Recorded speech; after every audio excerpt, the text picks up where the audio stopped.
Mau tanya sama Bapak, Silakan Pak.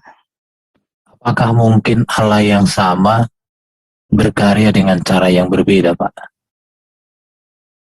Oh ini pertanyaannya singkat tapi dalam ini.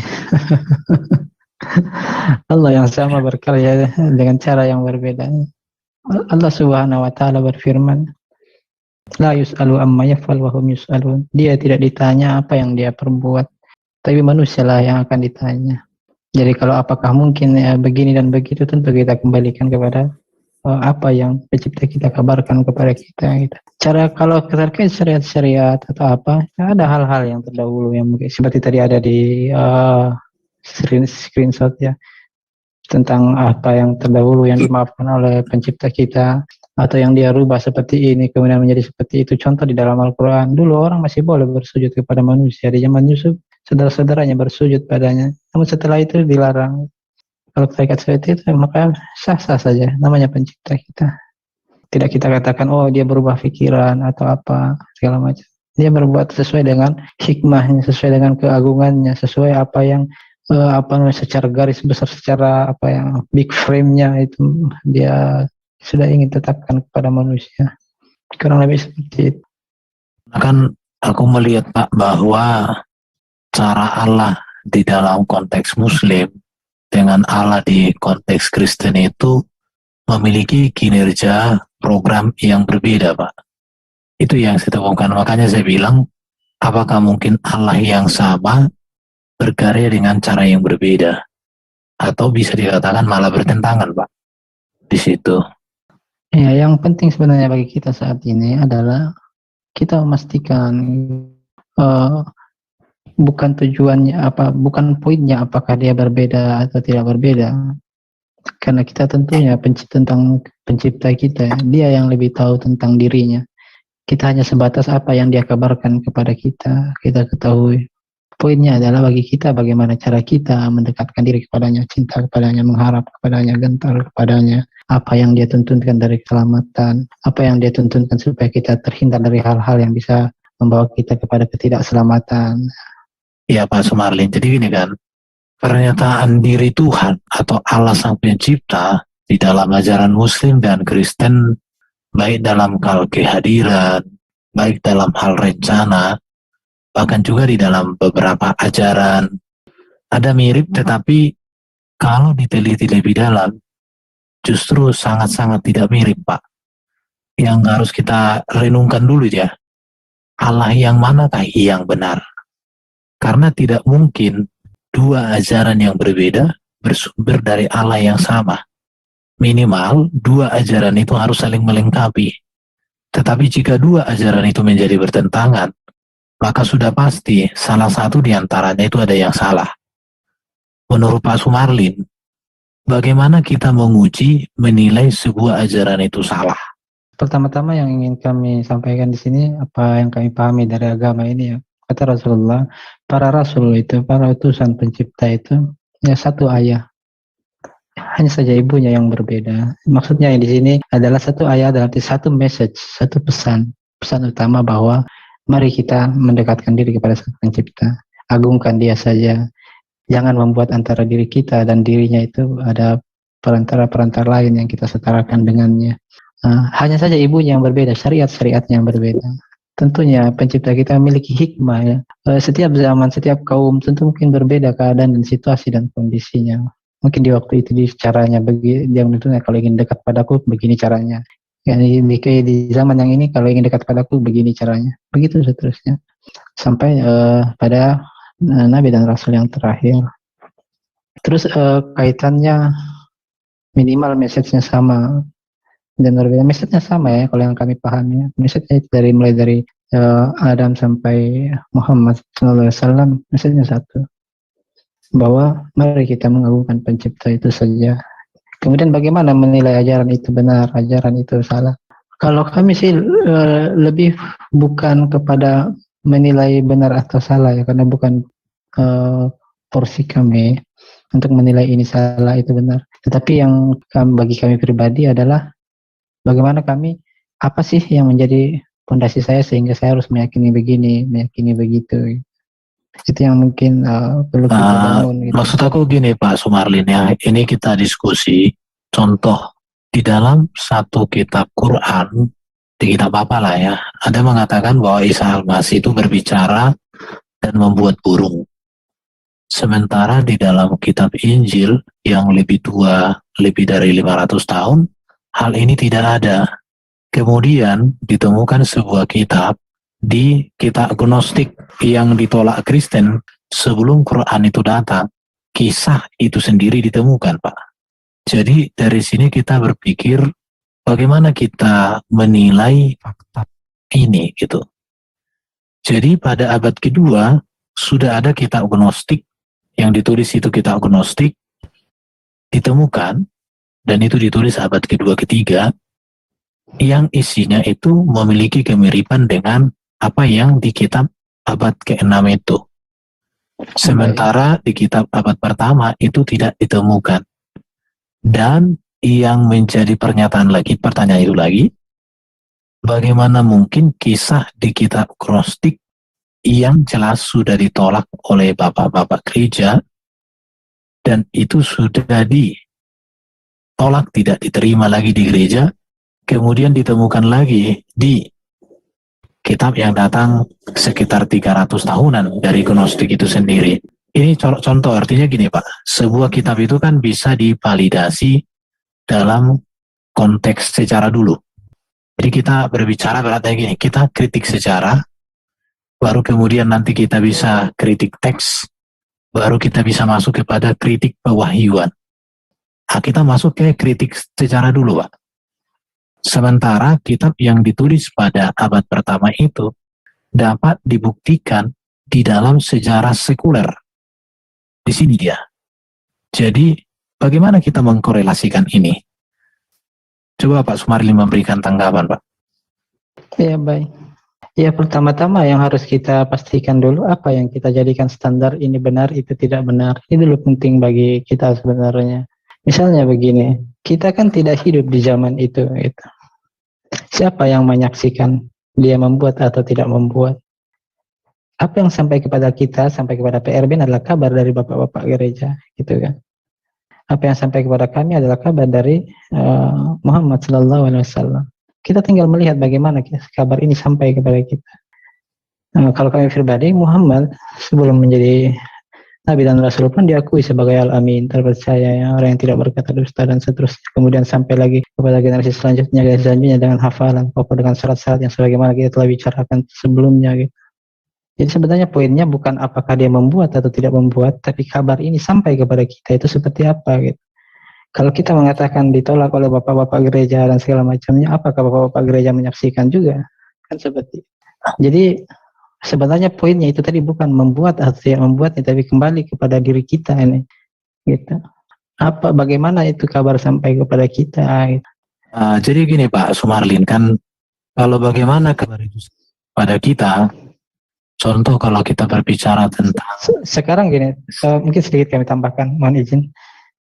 Ya, seperti disebutkan tadi ya, bapak ahli sejarah segala macam. Dan kami meyakini ya, tidak ada satu ahli sejarah pun ya yang di saat ini atau di zaman masa lalu satu ahli sejarah yang melihat kejadian di saat itu gitu.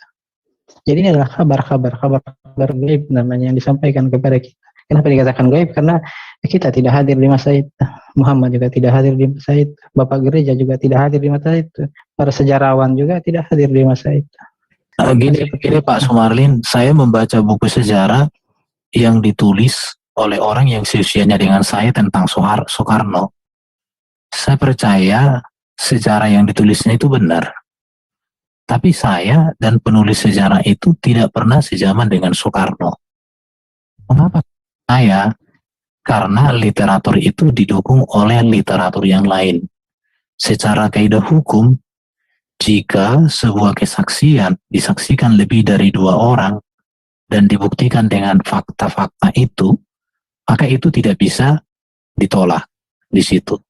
Tetapi kalau kita berbicara tentang Nabi Muhammad, saya belum pernah menemukan ada buku sejarah di luar Islam yang bercerita tentang dia.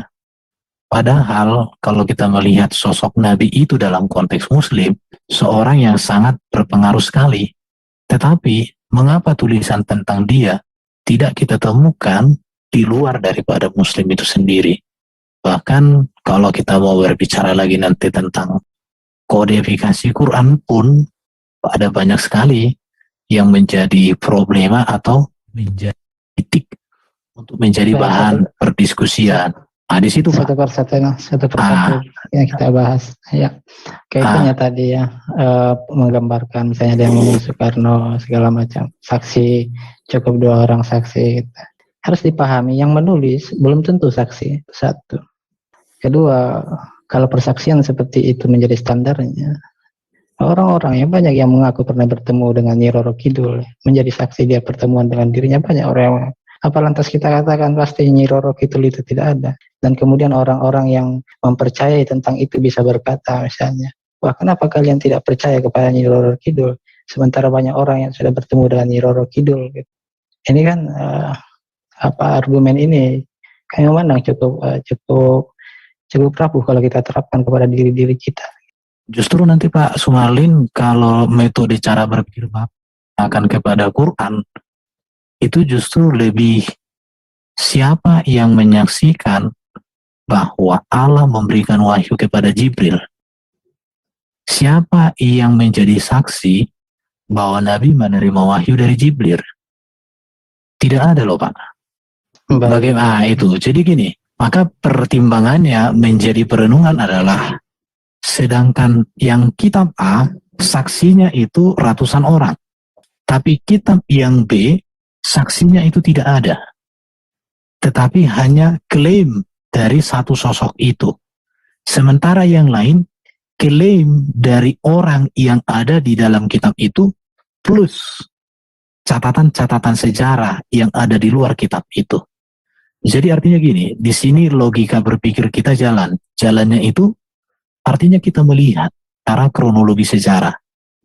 Tentu kalau di dalam kaidah sejarah saksi dan bukti sudah ada, maka itu kebenaran yang sesungguhnya. Sementara kalau tidak ada saksi dan tidak bisa dibuktikan bukti itu dengan saksi itu, maka ini sebuah pertanyaan besar. Itu. Saya pikir sudah Pak Sumarlin jawab, tetapi itu perenungan kita. Yang kedua Pak, apa tadi mengatakan? Iya, saya maksud aku saya anggap sudah selesai yang tadi karena tidak bisa lagi dikembangkan. Nanti kita kaitannya dengan saksi tadi ingin kami menanggapi. Oh iya, silakan Pak. Ya, di dalam Islam tidak cukup dengan saksi yang orang menyatakan diri menyaksikan. Dia harus terpenuhi syarat-syarat sebagaimana yang kita telah sebutkan tadi. Orang yang harus siqah, terpercaya gitu. Orang yang tidak pernah diketahui pernah berdusta selama hidupnya. Terus mempunyai hal yang mu'tamad, pengkhabaran yang mu'tamad. Seperti itu dari generasi ke generasi. Terus kaitannya dengan Al-Quran sendiri, pewahyuan ya. Diturunkan dalam 23 tahun. Jibril terkadang datang dalam bentuk manusia menemui Rasulullah dan para sahabat. Sebagaimana hadis Jibril yang terkenal yang mengajarkan tentang Islam, iman dan ihsan. Ya, Jibril alaihissalam beliau datang dalam bentuk rupa manusia di depan para sahabat. Ini seperti ada juga yang datang dalam bentuk, bahkan di beberapa hadis disebutkan wajahnya mirip seperti Rasulullah, wajahnya mirip dengan salah seorang sahabat itu. Terus anggaplah orang-orang di zaman Rasulullah suatu kaum begitu, mereka saling mengenal ya kaumnya. Ini orang-orang dikatakan zaman jahiliyah bukan berarti mereka orang yang seperti manusia gua begitu, bukan begitu ya. Mereka adalah orang-orang yang bisa dilihat bahasa-bahasa mereka, literasi mereka di dalam hadis bicaranya seperti apa, segala macam. Mereka sangat menjunjung tinggi kaitannya dengan keterpercayaan manusia di mata manusia. Gitu. Mereka orang-orang yang menjunjung tinggi kaitannya dengan kedermawanan dan hal-hal seperti itu. Bukan zaman jahiliyah bukan berarti seperti manusia di dalam bukan itu. Disebut zaman jahiliyah atau kegelapan ya karena mereka melakukan hal-hal yang disangkanya itu adalah cara untuk mendekatkan diri kepada Sang Pencipta, disangkanya itu boleh gitu. Itu yang ini. Jadi di dalam Islam tidak cukup saja seorang itu menyatakan diri bahwa saya saksi gitu. Tapi bahwa dia harus yang terpercaya, diakui oleh orang selevelnya, di atas levelnya juga, yang seniornya lebih senior. Makanya seperti Abu Lahab ya, dia memerangi Rasulullah bukan karena tidak percaya kepada Rasulullah, bukan tidak percaya. Bahkan sebelum perang Badar, Abu Lahab ditanya, bagaimana kalau dia benar-benar Nabi? Kan gitu. Bukan dia tidak percaya tentang Nabi. Bani ini sudah mendapatkan Bani ini untuk menjaga mengurus Ka'bah ini. Kalau Bani-nya dia menjadi Nabi lagi apa? Lantas apa bagian kita? Itu lebih daripada keirian yang timbulkan Abu Lahab pada ponakan. Beliau disebut Al-Amin oleh musuhnya, orang-orang yang tidak mengikuti ya, bukan karena tidak percaya akan omongannya, bukan ya. Demikian juga generasi setelahnya dan setelahnya gitu, dan seterusnya sampai detik ini, bahwa berita itu tidak cukup mengatakan bahwa ini dari saksi, tapi saksi itu harus punya kriteria. Bagaimana Pak Sumarlin? Bagaimana tanggapan Bapak? Di sini ada pertanyaan ini di apa ini? Braille. Apakah pernah berbohong demi kebaikan Nabi? Jawabannya di sini pernah, Pak. Hadis tentang berbohong, tetapi katanya demi kebaikan. Yang mana itu? Coba ini, disampaikan. Ummu Kulsum binti Uqbah bin Abi Mut'aib. Nah, ini dibacakan saja. Ini dari Brainly jawabannya. Di antara para wanita yang berhijab pertama kali yang telah membayat Nabi Muhammad.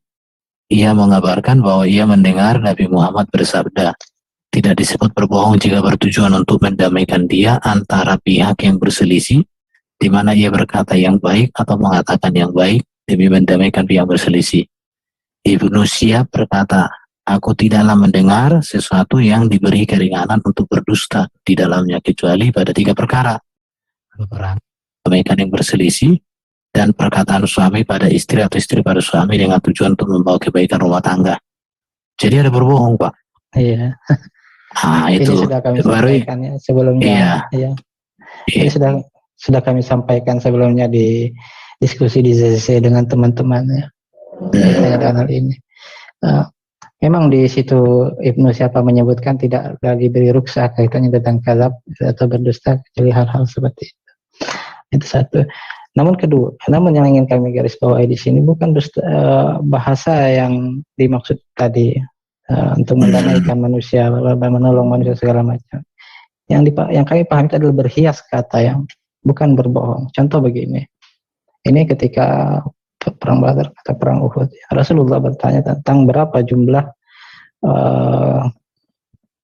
menanyakan kira-kira jumlah pasukannya kaum musyrikin kepada seseorang yang dari daerah situ kan, dia melewati daerah itu. Orang ini mengatakan, aku akan jawab kalau kalian katakan kepadaku, kalian ini dari mana? Ini dalam perang ini ya. Kalian ini dari mana? Kata Rasulullah, jawab dulu nanti kami kasih tahu kami dari mana. Orang ini menjawab, dia begini, kalau memotong unta sekali makan 9-10 ekor, jadi bisa ditaksir mungkin 9-10 ekor berarti 900 sampai 1000 orang kan misalnya gitu. Nah setelah itu kemudian orang itu mengatakan, sekarang saya sudah jelaskan, kamu jawab kamu dari mana gitu kan. Kalian jawab kalian dari mana. Rasulullah menjawab, nah nominal kami dari air gitu. Orang ini berkata dalam dirinya, dari air, apakah dari sumber air di Irak, dari mana ini, maksudnya gitu, orang-orang ini kabilah dari mana gitu. Nah, itu bukan berdusta ya, kami dari air. Kata Allah Subhanahu wa taala, khalaqna kulla syai'in hayya minal ma', kami menciptakan segala sesuatu yang hidup itu dari air. Berhias kata, contoh misalnya begini juga, dengan istri kita masak terlalu asin. Istri bilang, Mas bagaimana rasa masakan saya? Jangan bilang enak. Kalau kita berdusta, kita katakan luar biasa. Belum pernah saya merasakan masakanmu seperti ini.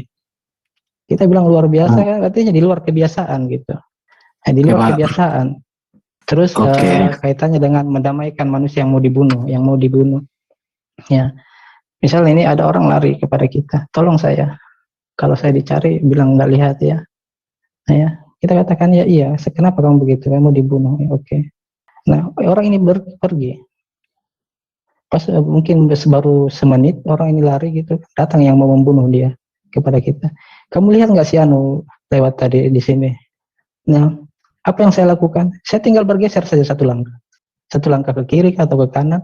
Kemudian saya katakan, saya sejak berdiri di sini, saya tidak melihat orang lain kecuali dirimu. Kan begitu. Apakah saya berdusta? Tidak. Karena waktu di tempat saya berdiri yang tadi saya melihat si fulan, waktu saya berdiri di tempat saya yang sekarang ini, saya melihat si pembunuh ini gitu. Itu berhias kata. Tidak, dalam Islam tidak dibenarkan kita keringanan, namun manusia di dalam prakteknya kadang terjatuh ke dalam kedustaan. Nah ini adalah Allah Subhanahu wa taala Maha Pemaaf. Misalnya kita tadi tidak sempat berpikir seperti itu dan terjatuh ke dalam dusta, ini yang dimaksud memberikan keringanan. Bukan berarti kita harus bersemangat di dalam berdusta. Tidak demikian, karena hukum asal dusta itu adalah haram hukumnya. Saya Haram hukumnya. ada satu saya garis bawahi pernyataan Pak Sumarlin tadi mengatakan orang yang terpercaya, Pak. Mungkin orang yang terpercaya ini kriterianya seperti apa sih, Pak? Itu dulu. Karena kita perlu validasi orang terpercaya ini seperti apa. Contoh, orang terpercaya itu dalam perkawinan, orang terpercaya itu dalam karakter, dalam sifat, dalam perbuatan tentu ya. Saya mungkin kita buat uji perbandingan ya, antara kehidupan Paulus setelah menjadi rasul dengan kehidupan junjungan Bapa setelah jadi rasul. Kalau kita mau membuat perbandingan, menurut saya ini dua sosok yang berbeda loh Pak sebenarnya. Ini. Jadi saya belum mendapatkan dari Pak Sumarlin itu kriteria terpercaya itu dalam lingkup apa saja.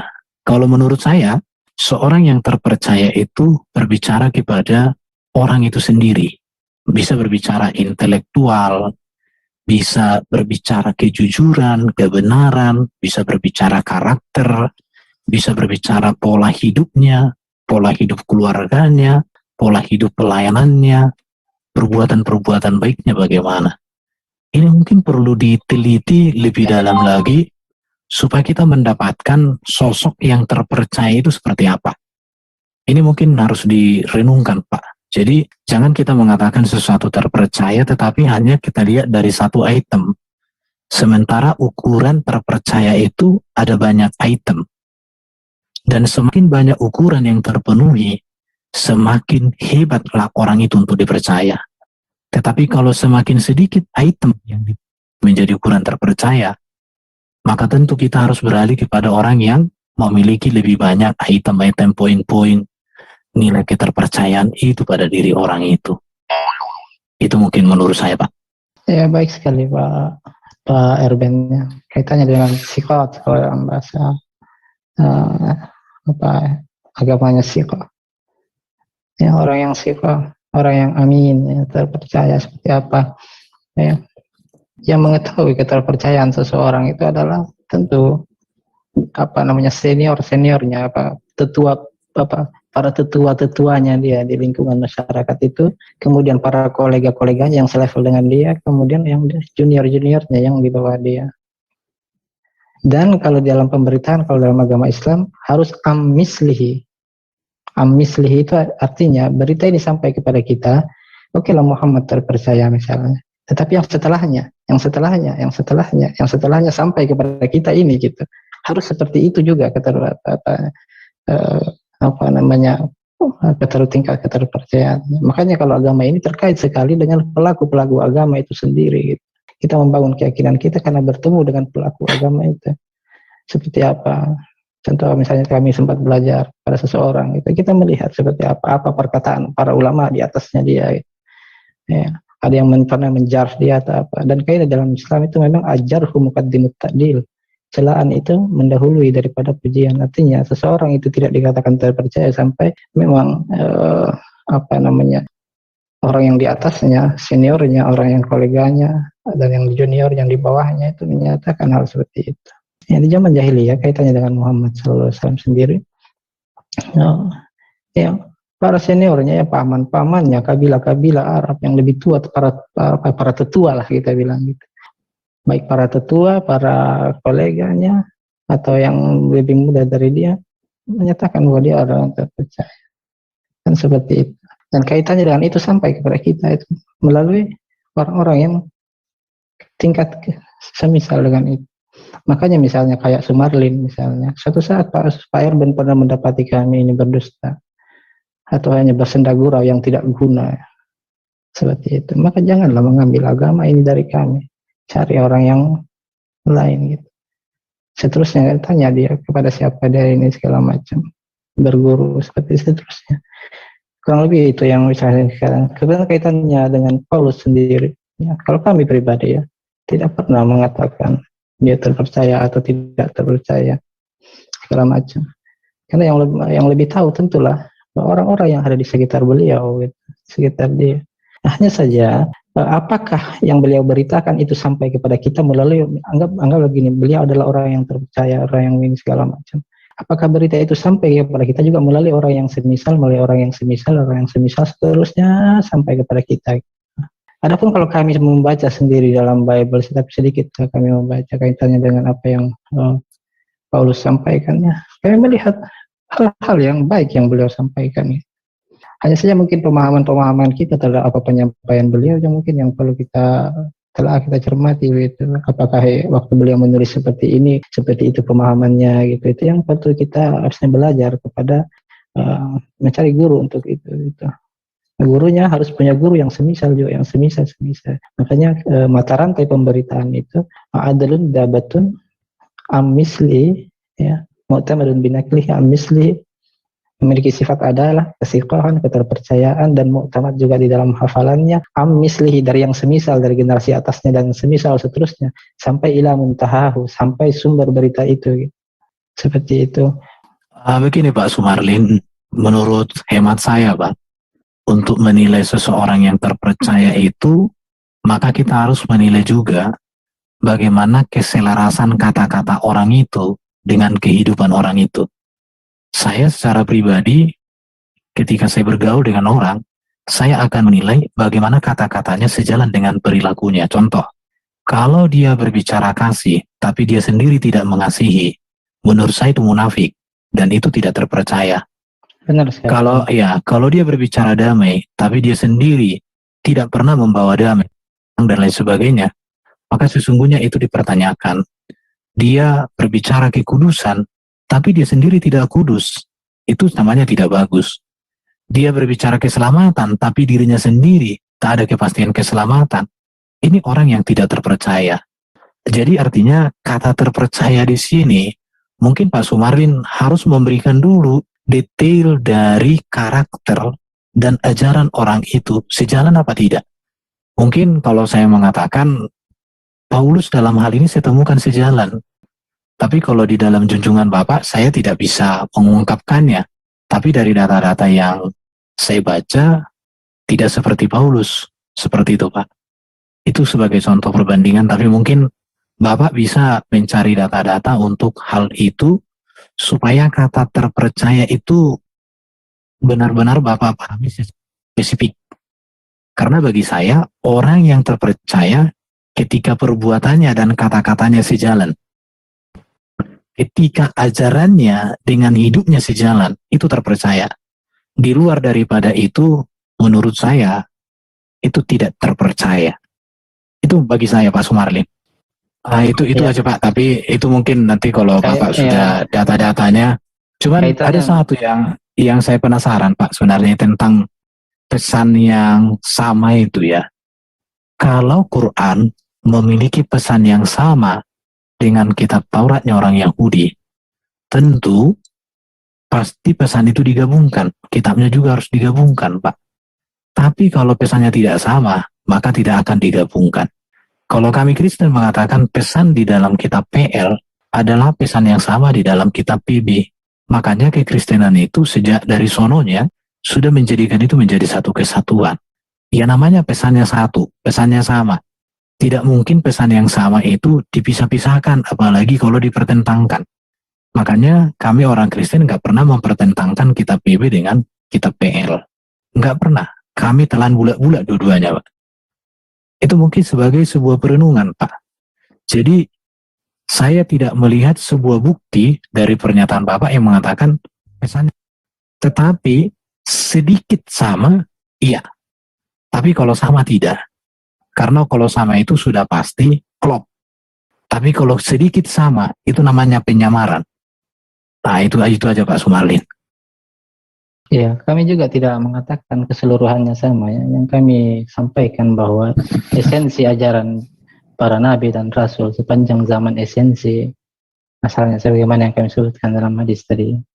Ya, pokok ajarannya satu sama, yaitu mari kita mengibadahi, mengagungkan, dan merendahkan diri kita hanya kepada pencipta semesta alam saja. Ya, dan tidak membuat antara diri kita dan pencipta semesta alam itu ada perantaraan yang kita agungkan, yang kita setarakan dengan dirinya, dengan alasan apapun, yang mana manusia secara umum kembali kepada salah satu atau kombinasi dari 4 alasan yang kami sebutkan di awal. Nah, kurang lebih seperti itu. Adapun kaitannya tentang syariatnya, tata caranya, ya bisa saja berbeda. Ya, dan memang demikian ya, satu ayah tapi beda ibu gitu penggambarannya gitu. Ya, kaum Nuh lain lagi syariatnya gitu. Kaum Saleh lain lagi syariat. Kaumnya Syuaib atau Jethro kita bilang lain lagi syariatnya gitu. Kaumnya Musa ya. Dan setelahnya kan seperti itu. Misalnya contoh kalau kita kami tidak apa namanya, misalnya di kaum Yahudi hari Sabat kan, di kaum Muslim hari Jumat gitu. Mungkin di Kristen ada Yesus memanen gandum di hari Sabat gitu kan. Itu syariat ya. Yang bentuk kasih pencipta kita. Ya, ada yang ada makanya dan saya nasikh dan mansukh. Kan gitu, ada yang dinasak dan seperti itu. Ya hal-hal seperti itu. Poinnya esensinya pesannya itu yang kami pahami bahwa seluruh nabi dan rasul satu pesan bahwa mari kita agungkan pencipta semesta alam saja tanpa menjadikan perantaraan antara diri kita dan dirinya. Makanya banyak di dalam Al-Quran digunakan kata min dunillah dalam Indonesia, bahasa Indonesia diterjemahkan selain Allah. Itu kurang tepat terjemahannya. Min duni itu artinya antara diri kita dan dirinya gitu. Oke, Pak Sumarlin. Ya, kurang lebih seperti itu. Ada satu kata Pak Sumarlin yang saya catat juga ini, satu ayah beda ibu. Tetapi kalau satu ayah beda ibu terjadi pro dan kontra, maka perlu diteliti lagi, Pak. Satu, apakah satu ayah? Maka untuk membuktikan ini perlu tes DNA. Dalam diskusi kita, tes DNA-nya itu apa? Maka kita validasi dari kritik teks. Kita validasi dari kritik sejarah. Kita validasi dari kritik arkeologis. Kita validasi dari banyak-banyak sekali di situ. Jadi, sekarang kita kepada pembuktian, apakah benar ini satu ayah, beda ibu, atau hanya klaim satu ayah, beda ibu, tapi pada kenyataannya ayahnya beda, ibunya malah berbeda. Nah, ini yang harus dipikirkan lebih dalam, Pak. Karena kan sebuah klaim itu harus bisa divalidasi. Ketika klaim itu tidak bisa divalidasi, maka sesungguhnya orang yang membuat klaim itu harus dipertanyakan. Nah, seperti itu menurut jika saya. Makanya tadi saya ajak Bapak itu untuk memvalidasi kenapa begitu. Tapi jawaban Bapak itu masih naratif. Belum saya menemukan sesuatu hal yang bisa menjadi pijakan kokoh. Artinya gini, Bapak menjawab itu masih sebuah narasi tapi tidak memberikan data. Kalau seandainya Bapak memberikan data, kita akan gali data itu. Data yang Bapak berikan itulah acuan kita untuk membuktikan ini benar atau bagaimana. Baik, ya, terima kasih. Oke. Terima kasih sekali Pak Erben. Ya, kaitannya tentang hal itu, memvalidasi ini itu segala macam ya. Kenapa kami tidak memberikan data ini? Karena bukan kapasitas kami. Jadi betul-betul memahami kaitnya tentang Islam, dipelajari Islam dulu. Tidak mengapa meskipun Pak Erben Kristen misalnya datangi, ya ada kami berikan video ke Pak Edo, salah seorang yang pernah kami berguru padanya dulu. Ya, kami tahu bagaimana orangnya, kami tahu siapa guru-gurunya, segala macam kedalaman ilmunya seperti apa. Kami tahu apa perkataan orang-orang yang di atasnya selain ini, meskipun beliau juga pernah dijar oleh ya, ulama senior tentang beberapa ininya. Namun untuk yang dasar-dasar kayaknya tentang Islam seperti apa bisa belajar ke orang itu. Kemudian baru ini. Jadi memang apa namanya di dalam Islam itu al ilmu qablal qauli wal amal. Kita ilmui dulu, kita pahami dulu, dalami dulu sebelum kita berucap dan beramal. Demikian juga mungkin saudara-saudara kita yang muslim, ya, apa namanya, misalnya kami ingin mengetahui lebih dalam tentang kekristenan, tentunya kami pergi kepada pendetanya, kepada ahlinya gitu, yang mungkin punya sanad-sanad seperti yang mana dikatakan Pak Edo memiliki misalnya apa namanya manuskrip-manuskrip yang tua gitu segala macam, ya, seperti itu. Makanya kalau kami pribadi tidak berani mengatakan ini dan itu karena kami khawatir kami berbicara atas nama agama dan salah gitu. Yang kami sampaikan adalah sebatas pengetahuan kami, sebatas apa yang kami ingat dari apa yang pernah kami belajar. Dan hafalan kami ini sangat lemah ya, bukan orang yang bisa mengingat misalnya menghafal Al-Bukhari, menghafal ini, menghafal itu. Yang kami masih garis-garis besarnya saja yang tersisa. Jadi kalau kriteria kaitannya tentang bagaimana orang itu misalnya terpercaya segala macam, ini sudah panjang lebar pembahasannya ke dalam agama Islam. Bisa merujuk kepada Syarah Manzumah Al-Baiquniyah dan syarah-syarah kaitannya tentang dasar-dasar hadis, seperti apa yang namanya keterpercayaan itu. Orang-orang yang punya kriteria namanya sifat keterpercayaan itu. Yang mu'tamad, yang mu'tamad dari sisi hafalan dada maupun sisi hafalan kitab. Terus orang-orang juga yang tidak menjatuh ke dalam haramil muru'ah. Terus dalam tabakah-tabakah itu siapa saja orang-orang di tabakah ini, tingkatan-tingkatan itu. Gitu. Apa perkataan para pakar di dalam hal itu gitu. Jadi kita kembalikan kepada ahlinya masing-masing. Dan kami di sini tidak berani bertindak seolah mengajari saudara-saudara karena bukan kapasitas kami. Yang kami bisa lakukan adalah ayo mengajak kita gitu. Yang mengajak paling tidak saudara mendalami Kristen sedalam-dalamnya, dan kalau ingin mengetahui tentang Islam, belajar Islam sedalam-dalamnya, kemudian baru membandingkan. Terima kasih banyak. Mungkin kami undur diri dulu karena ini 1% dan lampu ini HP kami menyala pakai lampu LED-nya ini. Oke, thank you Pak Sumarlin. Terima kasih banyak Bapak. Iya. Terima kasih Mas Sumarlin.